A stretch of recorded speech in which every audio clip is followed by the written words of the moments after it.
Good morning, everyone. See, I got it right this time. We got Cardo Dudley Jr. I'm Wilson Tarpey Jr. We're wrapping up our NBA Finals coverage. It's been fun. Obviously, watching covering the virtual. We both just checked in on a couple pressers. We got from the winning side and the losing side. So obviously, gonna be a bit of a time difference. When you're winning, there's some things you got to take care of before you address the media. The team that lost, you got a little bit more free time to come talk to us on this side of things. That said, the Warriors closed it out on the road earlier this evening, I guess technically 103-90. So this group, this core, got their fourth championship, which is huge. But Carter, I want to get your thoughts, and I got you on that. I'm gonna add that right now.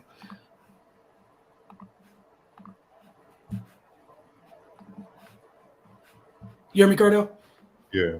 Okay, yeah, I just want to get your thoughts on it. Well, it goes back to last game. I felt like the Warriors figured them out. And you could tell they figured them out because whenever Boston threw them a punch, the Warriors kind of just stayed steady. They didn't get rocked like they did earlier in the series when they would lose games. And one thing they did that was steady was they leaned on their defense more. Their team defense was key in these last two games, man. The last few games that they've won. And what I mean by that is the job Wiggins did on Tatum was just amazing. And I know Jalen Brown was trying to get going. He put points up on the board, but what they also did was turn the ball over. And against the Warriors, you turn the ball over. The only other all the great teams that won championships will make you pay for it. But the only team I can think of in my lifetime that compare, like, if it's a turnover, you damn near it's a bucket. Just stay on the other end, don't even run back. It's when the Bulls, when Mike and Pippen would get out there defensively, Robin and Horace Grant, when they would turn you over, it was a wrap, and it deflates you, man, because they put the points up in a hurry, and it's like it's quick. It's like a quick 8-0 run. That run that Golden State went on, like towards the end of the first quarter, throughout most of the second, was ridiculous, man, because it looked like Boston jumped on them like 12-2. We like, okay. And then you, like I said, last game they figured them out. You didn't see the Warriors get rattled. It's just like all we doing is missing shots. It's okay. They turn over the defense, then guys start making shots, and you can see Boston starting to losing their composure, arguing with the refs, um, pressing, and I'm like, y'all messing up. The Warriors see that, and they know now they can go out for blood, and that's exactly what they did, man. And the floodgates open after that. I know Boston kind of cut it to 9 late, but to me they were never really in danger because once they would do that, then the Golden State would respond with a 6 and 8 run and get it back up to double digits, man. Uh, Look, experience does, man. I know Ime Udoka before the series, like, man, yeah, all that is just talk and stuff. I'm like, it does matter because you saw Boston make things a lot harder than it had to be for them. Starting with Tatum, the tough shots, and I know though, like they gonna get on Tatum, but he's young. But you gotta give credit to Wiggins, man. Like I tell people all the time, if they allow guys to play defense, these numbers, the way guys look, you're not going to look like that. It's just facts, and that's exactly what happened. You know what I mean? Like he shut his water off. Jalen Brown, yes, like I said, he scored a lot, but he turned the ball over. Derek White, you hear anything from him? He was killing at the beginning of the series. He had 4 points in the last two games. He ain't been heard from. Marcus Smart shut his water off the last couple games. Uh, Al Horford had a monster game. Kudos to him, man. 19-14, he came to play. Like he was one bright spot, man. But the game that Draymond Green had offset that because he played like Draymond Green when it's money time. Damn near triple double, amazing defense. His help side defense was just off the charts. Just him rotating, using his 7-foot wingspan. He was just getting deflections off just effort, just being in the right place at the right time, like he's supposed to be, just executing and being active. He was getting deflections, and then the Warriors were off to the races, scoring the ball and whatnot. Grant Williams, again, we haven't heard from he hasn't been seen since the Bucks game when he exploded. He got to get some improvement. The thing also is bench play. Just like the Warriors bench, I played them on last game. It was a thorough domination in this game. Boston had 5 points off the bench. Man, the Warriors, they had 21. Gary Payton outscored that bench by himself. He had 6 points. And then Poole had 15. That was it. That was game. You know what I mean? And it's just look. They ran into a buzzsaw, man, and they understand why the Warriors are what they are. Yes, Boston was more athletic, bigger. You can even say deeper to a certain point. You know what I mean? Just overall talent. But what they didn't have was this. They didn't have the know-how. And you got to know how to do it. That's the difference between being a pro, between being a college player compared to being a high school player. It's the knowledge and how to utilize that knowledge. And the Warriors have been there, done that a few times. And, it was just a walk in the park. They weathered the storm, man. And, of course, we're going to talk about Steph Curry, man. Just the outside last game when he couldn't hit a shot, he was damn near perfect this series. Defensively, man, he really stepped it up. Like they tried to pick on him, and he wasn't rolling with it. He tried. He battled everybody from Smart to Tatum to Brown to even Al Horford in a post. And that's what I mean by Boston messing up. When you see that, you got to give it to Al Horford post. Not only does he have it going, he has Steph Curry, he has the advantage, and that's a chance to not only score, but give Steph Curry another foul, which can change the game. Nope. Jaylen Brown and those guys driving to a crowd in the lane, strip off to the races. Little stuff like that adds up when it's consistently happening, man, and it kills you. It kills you, man. Look, man, you gotta get credit where it's due, man. Steph got 4. I know people want to give this error to LeBron or whatnot, but nah, they neck and neck. It is what it is. They dominate different, but they both were dominant. And then Stan got the same amount of rings, man. It is what it is. And the thing is, the Warriors set up to get more because they just going to get worse. It's going to get worse for the league because don't let Wiseman stay healthy. And then you got Kuminga and them young boys. They understand what it wins, and they want to be out there next time to make sure they win. They want to contribute next time. So they're going to be even deeper next year, man. So it's just scary, man. And, last thing about Steph Curry, man, he got to move up those rankings, the all-time greats. Right now, I think he's the second greatest point guard of all time behind Magic.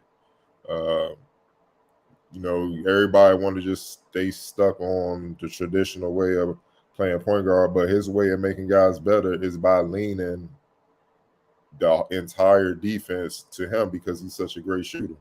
That's his way of making guys better, but he can still pass and do all the other stuff. So he does make his team better, which is the number one quality for being a point guard.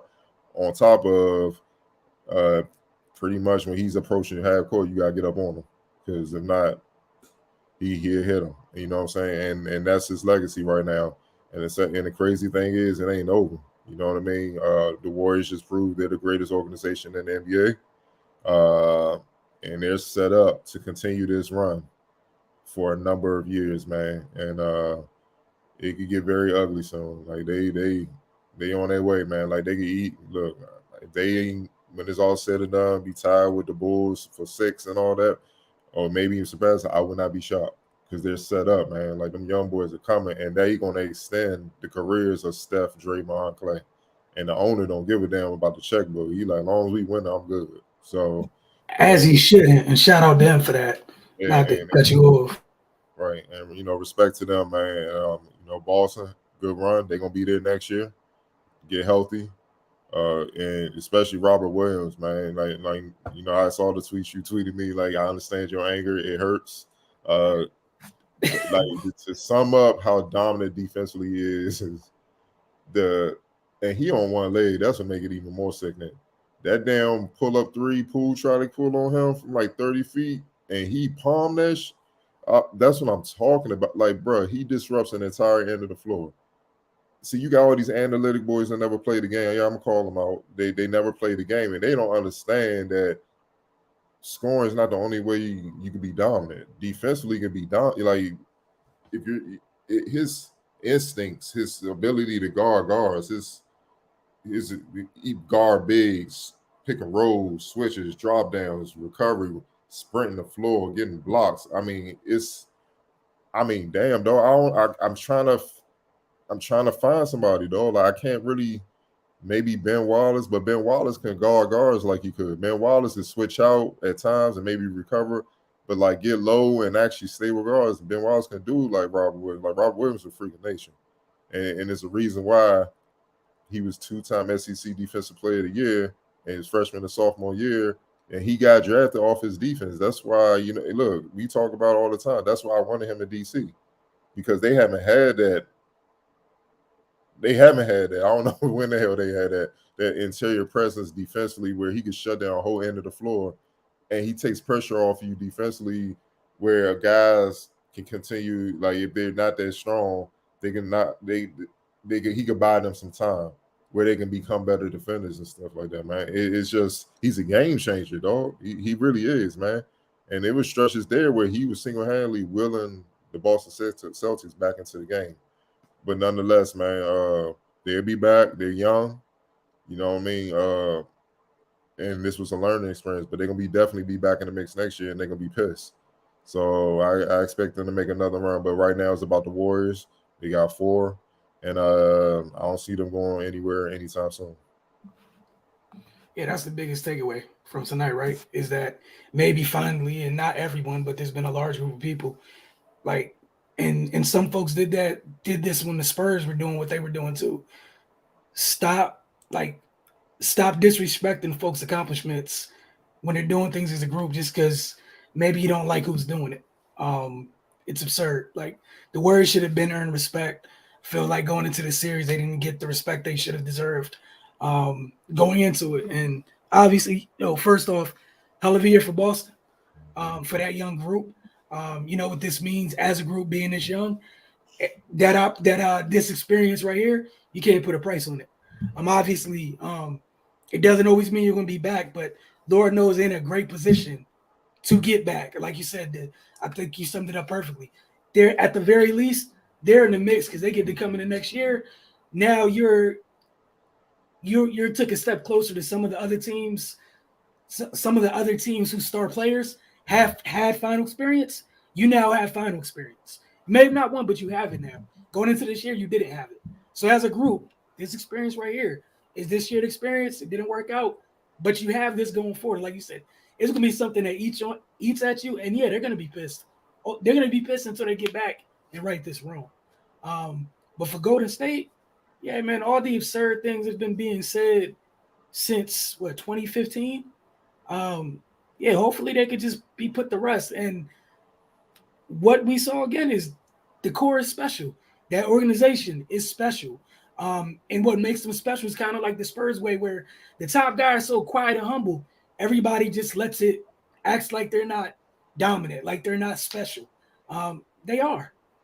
They're every bit as dominant as some of the other guys. They just, one of the things I know we talk about all the time, just because you're not out there, you don't have a personal PR machine, you don't need it. We know you're here. And like you said, what going forward, when someone looks back at this little era of basketball and talks about it, oh yeah, man, as soon as you leave off the Spurs dynasty, you float right into Golden State. Like you can't.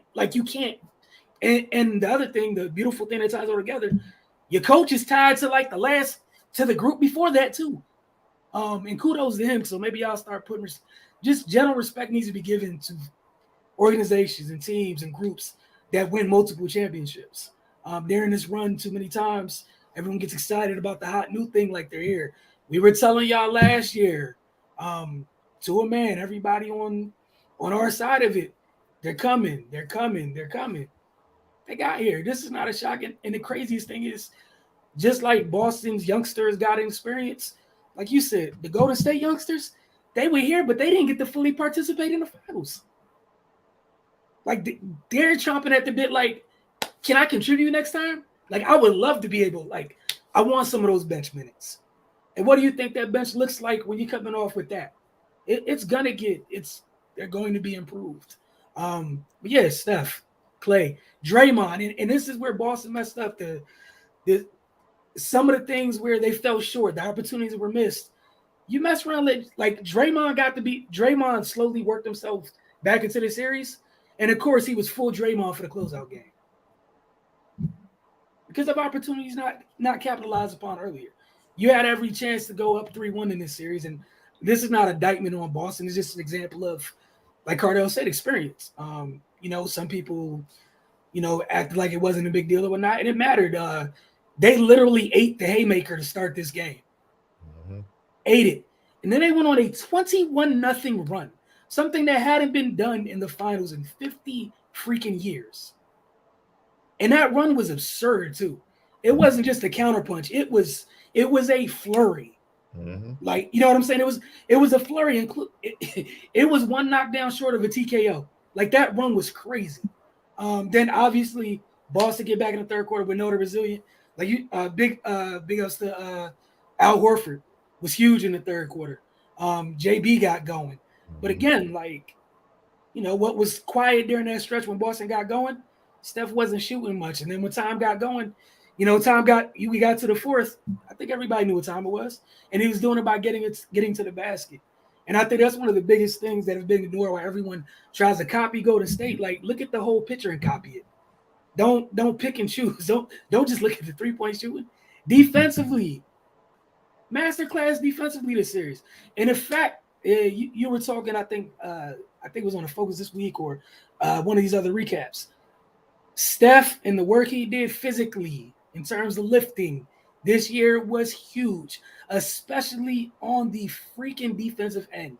The fact that they didn't have to help as much means you got Draymond in super Draymond Rover role, and he was blowing up everything tonight, everything he could get his hands on. Steph was able to hold his own, and I can't sing enough praises for what Andrew Wiggins did. Andrew Wiggins and Gary Payton, those two being able to hold their own, and again, that allowed Draymond to play super safety. And again, the boards. We talked about this whole postseason run, and they don't have their 7-foot big, which, it's apparently, he's there. It's coming. But their work on the boards was huge in this run. It was consistent every series. Because, again, what are you doing?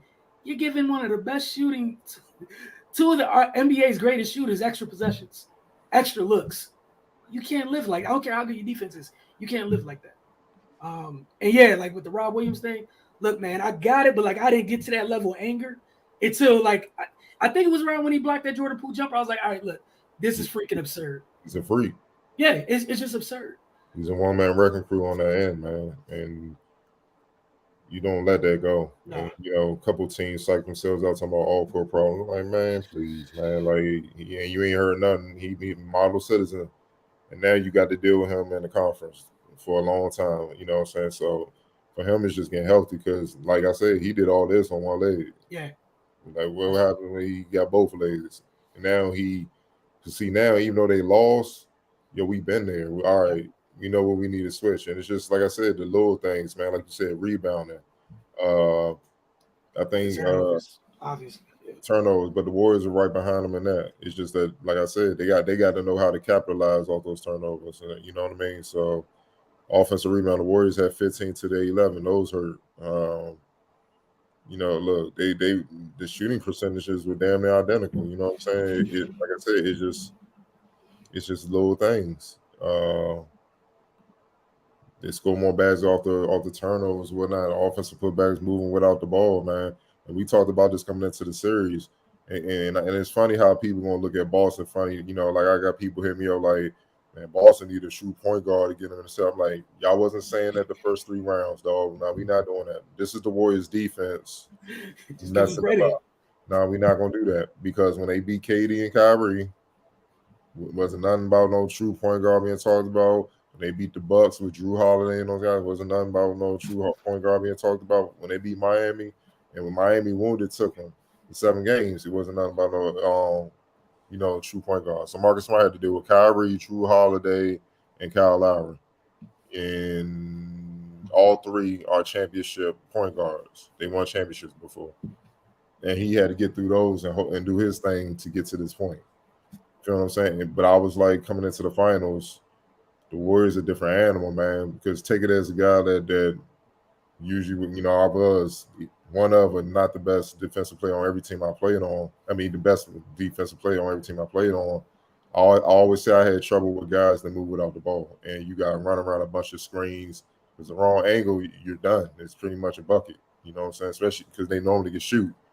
I'd rather deal with guys that are line you up one-on-one. You know, most people be scared to guard them. Those are guys that are easy to guard because they come to you. Then it's just a battle recognizing their tendencies and having heart, just staying strong and, you know what I'm saying, through those battles. The guys that move without the ball, you got to be alert. You constantly communicating. Your teammates got to communicate. They got to help you out. If you get hung up on a pick or something like that, you got to constantly be alert. You always got to be on your P's and Q's. And most people, for one, don't even like playing defense. They don't want to put the necessary effort. And then two, to sustain that throughout the game long enough, shot clock and all that long enough, battle going through fatigue and all that, to sustain that for 48 minutes long enough to win the game is tough. Because the moment you fall asleep, it's an easy layup and stuff. And when, you know, we talk about it, you know, just chemistry sometimes is fragile. Because let's say I got beat a couple times backdoor. Now, guys gonna start hedging up because they don't trust. Now I'm gonna be alert now. Well, guess what his man gonna do now that he cheating? He gonna go backdoor. Or he gonna flare up to get the job. Right. Now it just opens the floodgates and no one's trusting anyone anymore. And that's how your defense becomes compromised, man. But man, look, and Steve Kerr, man, had to deal with the dumb narrative that, you know, he got great players and stuff like that. No, he's one of the greatest coaches of all time. This is literally a dynasty run. They got, you know what I'm saying? You just got to get credit where it's due. And also, I don't know where this talk about finals MVP came from to kind of justify somebody's legacy. This has never been that big of a deal. It was just like, if you won it, you won it. If you didn't, you did it. Just ball. The main thing was just getting the championship win. Now, all of a sudden, that's on here. I have a gut feeling where that came from. I'm pretty sure it's from the camp of a certain player who threw that out there through media to try to, you know, just throw a little shade at Steph Curry and this little legacy debate, which he also cares about. But it didn't matter. He still got it done. So now you have nothing to point to. And they're set up to get this done again and again and again. So look, it's gonna be fun, man. Just kudos to them guys for battling back, and Clay, man, coming back from those type of injuries. I got a lot of respect for that dude because his love for the game is crazy. You know what I'm saying? And like he said in the post game, you know, the rehab stuff, he had to go down to Santa Cruz, the G League, to work his way back, and he said they was busting his ass. They like torturing him. He had to take it on the chin. And think about it, you like, dog, I'm 60-point man off 11 dribbles and stuff, and one of the best defenders. And I'm getting cooked by G League dudes who barely hanging on. You know what I'm saying? Like, what's going on? But you gotta get through that phase, be mentally tough, and it paid off.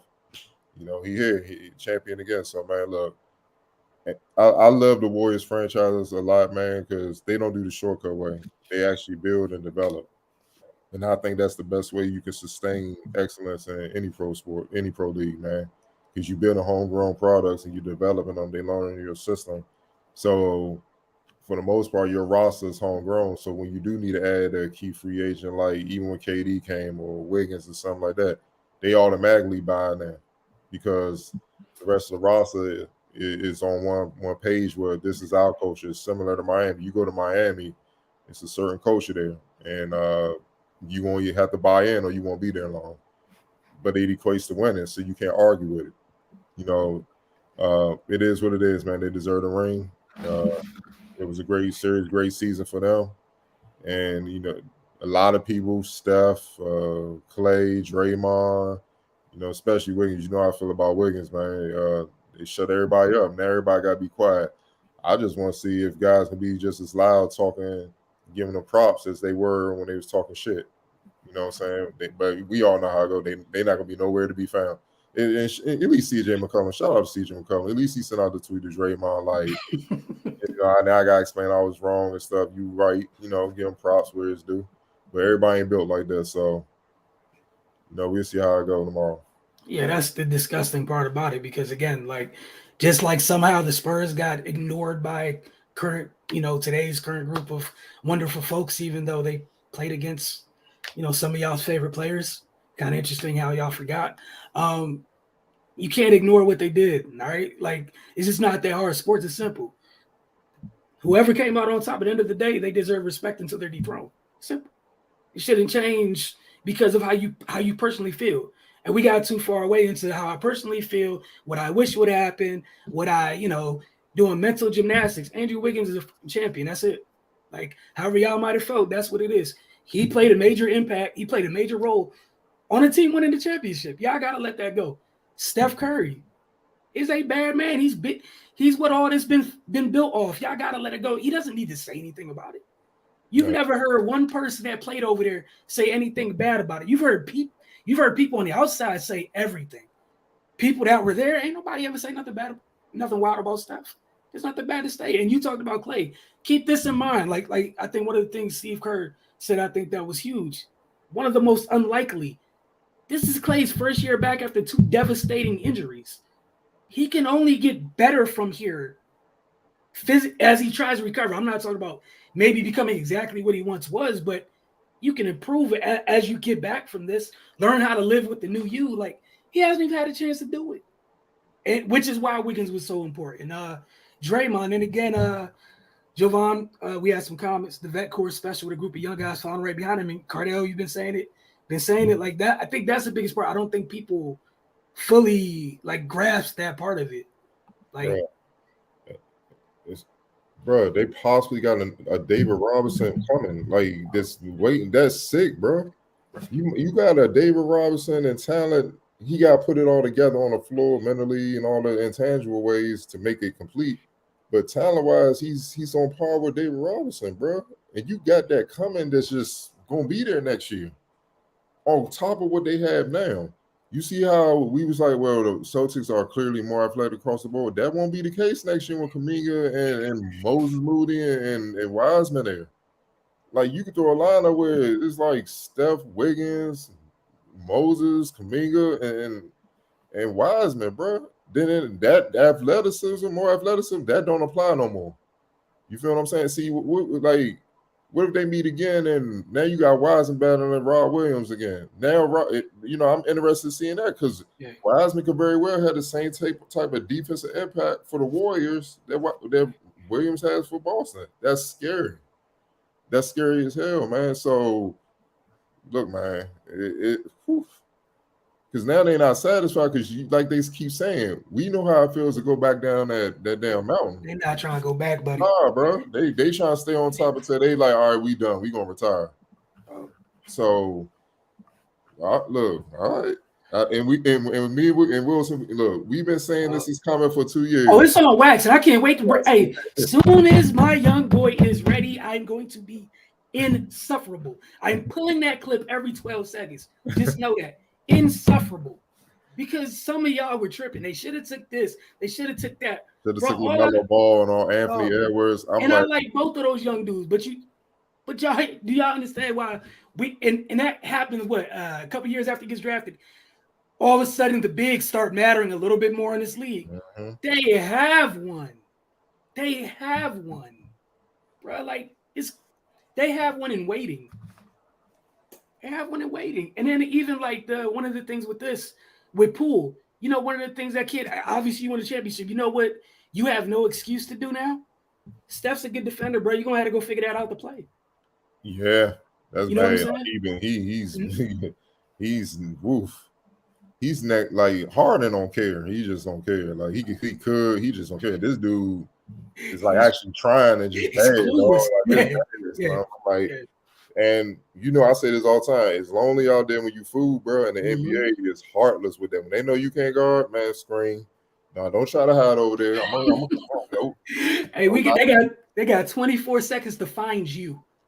And then limits him. And remember when throughout the season people was trying to discredit Wiggins, talking about, because Klay wasn't back yet.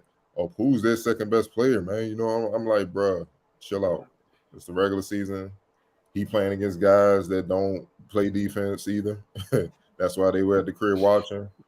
And yes, he's lethal scoring wise, but it's a lot of things. He's young. He don't know yet. and it's clear that now Wiggins, even with Clay there, it's clear that he's the second guy behind Clay. I mean, behind Steph. You know what I mean? And that's just offensively. Truth be told, defensively, he's the best defender they got. Like, yeah, he is. He's the best point of attack. He's the best defender they have. And again, that's the scary part. Now, you imagine him as the guy who's chasing around those guys. Imagine that with a footer back there, or imagine the times when you got Kuminga's freaky behind out there, athleticism, and obviously they have room. They have, him and Moody have to figure things out. But again, that's what you get the regular season for. And I don't think they understand how talented Wiseman is, bro. No, like, they don't. Bro, he can push the ball. He can pass. He's a don't. lob threat for Draymond, man. Dribble hand off the step, and he just takes it down the lane. That's gonna be lobs, and he can step out and shoot, dog. Like, I just want to need the boy to stay healthy because it's gonna be ugly. But this is what great. If you look through our NBA history, these are what great organizations have done. Yep. Since Red Auerbach with the Celtics, the blueprint hasn't changed. You draft well, you develop, you might add a free agent here and there too, and then boom, you competing for championships. But you're still looking ahead years to come to add new pieces, young guys to come who you can develop. So when the older guys are about to leave and stuff like that, guess what? The new guys are next up. And then they carry on the tradition, and you can sustain winning. You might have a bump in the road here or there where 1 year you're down or something like that, but then you right back on top. And Red Auerbach established with the Celtics years ago. You know what I mean? The Lakers kind of came along and did it where they were just getting big time free agents so they could try to battle. Well, the Celtics are the blueprint with that, man. That's what they do, man. And then San Antonio duplicated that.